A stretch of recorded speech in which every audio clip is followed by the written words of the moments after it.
C'est donc une grosse peur qui se dégonfle, Nicolas. Le retour des contrats à terme sur la dette française ne provoque pas la vague spéculative redoutée. C'était normal. Ces contrats à terme, ce sont des contrats de couverture, d'assurance. C'est un marché qui est hyper réglementé, qui est hyper transparent. C'est un produit qui rassure, c'est pas un produit qui effraie. On voit que les volumes échangés sur la dette de la France sont excessivement faibles. Ce qui fait peur aujourd'hui, c'est l'overdose de dette, véritablement. Et la prise de conscience qu'il n'y aura pas de solution simple, pas de solution rapide.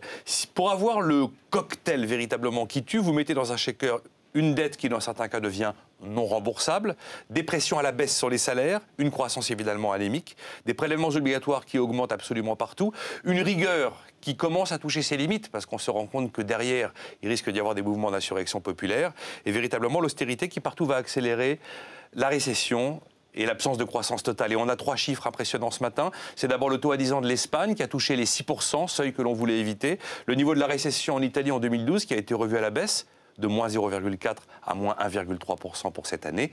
Et puis la France va essayer d'emprunter 8 milliards paisiblement jeudi prochain. Seulement nous aussi, notre taux à 10 ans vient d'atteindre les 3%. Et ces chiffres-là, c'est inquiétant ?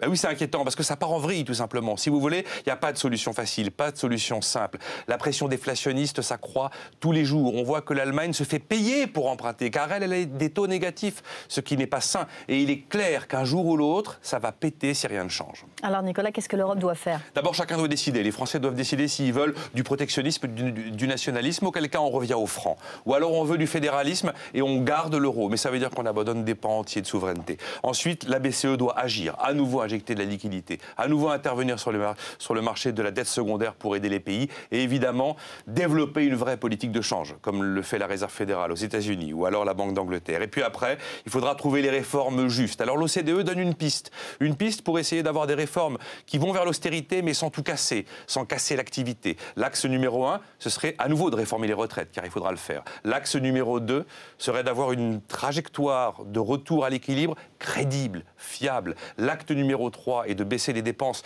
dans des domaines non récessifs, comme la santé, pas en coupant les médicaments, pas en supprimant des infirmières, en réorganisant le fonctionnement de la santé. Pourquoi est-ce qu'on a le record de l'hôpital de nuit, alors qu'évidemment l'hôpital de jour coûte beaucoup moins cher? Également, dans la chasse aux niches fiscales et sociales, niche par niche, laquelle est bonne, laquelle n'est pas bonne. Celle qui n'est pas bonne, on la supprime. Et puis bien sûr le fonctionnement des collectivités locales. Enfin, l'axe 4, d'après l'OCDE, c'est bien sûr le volet des taxes. Il faut une taxe environnementale, la fameuse taxe carbone qui n'a jamais vu le jour. Il faut accroître la taxation sur l'immobilier et sur les successions qui sont des secteurs non productifs et il faudra se décider à baisser les impôts sur le travail. Les 4 vérités de Nicolas Dose de pour commencer l'OCDE, cette semaine. Merci.